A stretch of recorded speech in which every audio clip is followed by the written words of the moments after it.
नमस्कार, माझे नाव आहे तौफिक आणि आपण पाहत आहात माझे चॅनल ग्राफिक्स 10 मराठी. तर आज आपण पाहणार आहोत की फोटोशॉपमध्ये कसे आपण टेक्स्चर किंवा पॅटर्न्स ॲड करू शकतो कपड्यांमध्ये. तर अगदी सोपं आहे. तर चला सुरू करूया. तर सर्वात आधी मी एक इमेज इथे घेतली आहे. आता या इमेजमध्ये हे जे टी शर्ट आहे याच्यामध्ये मला हे जे टेक्स्चर आहे किंवा पॅटर्न आहे हे ॲड करायचे आहे आणि त्याला जेवढं रिअलिस्टिक होईल तेवढं रिअलिस्टिक दाखवण्याचा प्रयत्न करायचा आहे. तर सुरुवातीला मी क्विक सिलेक्शन टूलचा वापर करून या शर्टाला सिलेक्ट करतो. आता क्विक सिलेक्शनच्या जागी तुम्ही इतर कोणताही टूल सिलेक्शन टूल यूज केला तरी चालेल, फक्त ॲक्युरेटली सिलेक्शन करण्याचा प्रयत्न करा. आता हे झाल्यानंतर सरळ मी जाईन सिलेक्ट अँड मास्क ऑप्शनमध्ये आणि इथे खाली आउटपुट सेटिंगमध्ये मी येईन, आउटपुट सेटिंग्स, आणि याच्यामध्ये मी सिलेक्ट करेन output to new layer with layer mask. Okay.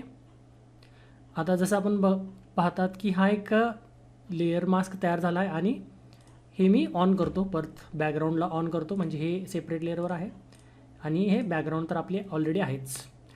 आता मी काय करतो, हे जे टेक्स्चर आहे याला याच्यावर प्लेस करतो आणि टी शर्ट जो आहे त्याची जागा कवर होईल एवढं त्याची साईज वाढवतो.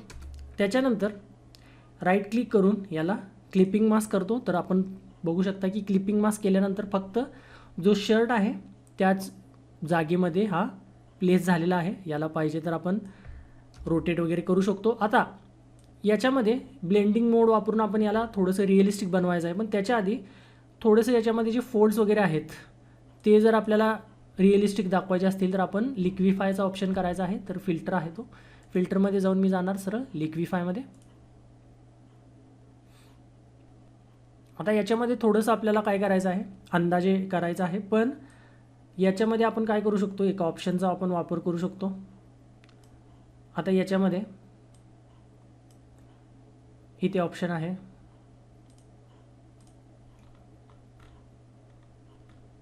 हे सुरुवातीला मी बंद करतो, फेस अवेअर.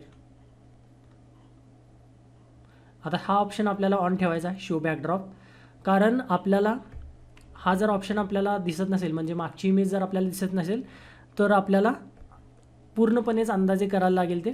आता मी याच्यामध्ये काय करतो, याची ओपेसिटी थोडीशी वाढवतो, म्हणजे आपल्याला फोल्ड वगैरे कुठं आहे थोडंसं आयडिया येईल. तर याच्यामध्ये इथं कुठेतरी फोल्ड असेल तर हा ऑप्शन आपण वापरायचा आहे, फॉरवर्ड वॉप ऑप्शन आपण वापरून याचं हे असं, जसं की आपण बघू शकता की ओरिजिनल जी इमेज आहे त्याच्यापासून हे वेगळं होत आहे. इथून पण थोडंसं,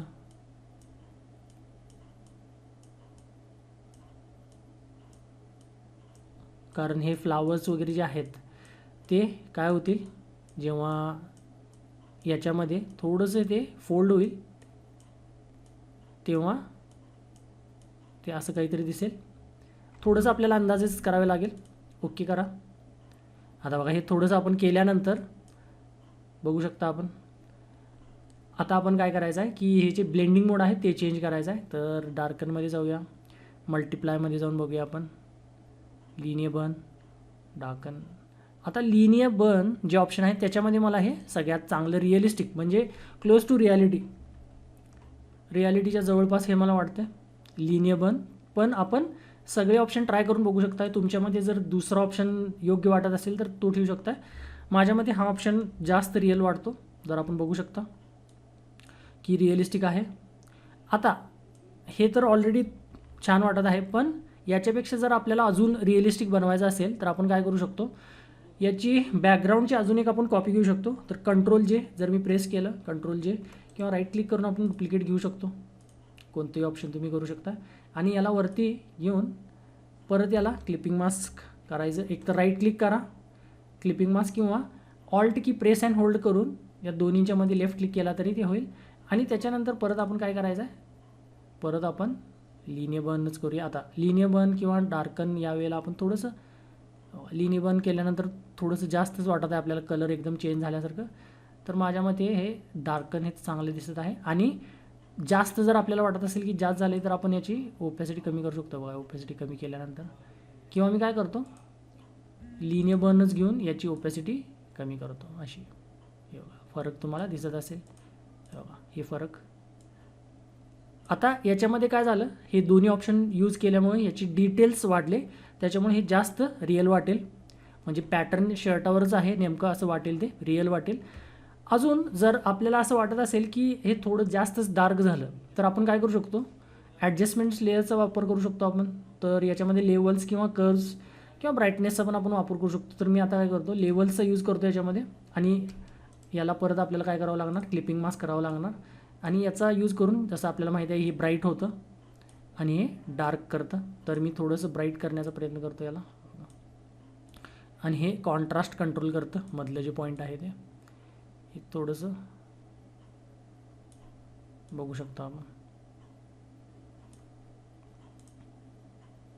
हे बघा, बिफोर आफ्टर थोडंसं कमी करूया, एकदम रिअल आपल्याला वाटायला पाहिजे. बघा, थोडंसं आपल्याला जे योग्य वाटेल ते करा. व्हॅल्यूज, तर एवढी व्हॅल्यू मला ही चांगली वाटते. तर याच्यामध्ये बघा, हे बिफोर आफ्टर हलकंसं ह्याच्यामध्ये ब्राईट झालेलं आहे. आता बघा, ह्याच्यामध्ये मी ऑल्ट प्रेस करून इथं लेफ्ट क्लिक करतो, म्हणजे बिफोर अँड आफ्टर असं आपण बघू शकतो. थोडंसं झूम करून दाखवतो म्हणजे अजून थोडंसं चांगलं आपल्याला दिसेल. हे बघा, before and after, before and after. तर काही अशा प्रकारे आपण काय करू शकतो, पॅटर्न्स किंवा टेक्स्चर ॲड करू शकतो आणि तेही अगदी रिअलिस्टिक लुक आपण त्याला देऊ शकतो या सगळ्या गोष्टींचा वापर करून. तर जरूर या प्रकारचे अजून वेगवेगळे पॅटर्न्स आपण ॲड करून बघू शकता. तर या व्हिडिओमध्ये एवढंच. जर आपल्याला व्हिडिओ युजफुल वाटला असेल तर लाईक जरूर करा आणि माझ्या चॅनलला सबस्क्राईब करा. भेटूया नेक्स्ट व्हिडिओमध्ये. तोपर्यंत नमस्कार.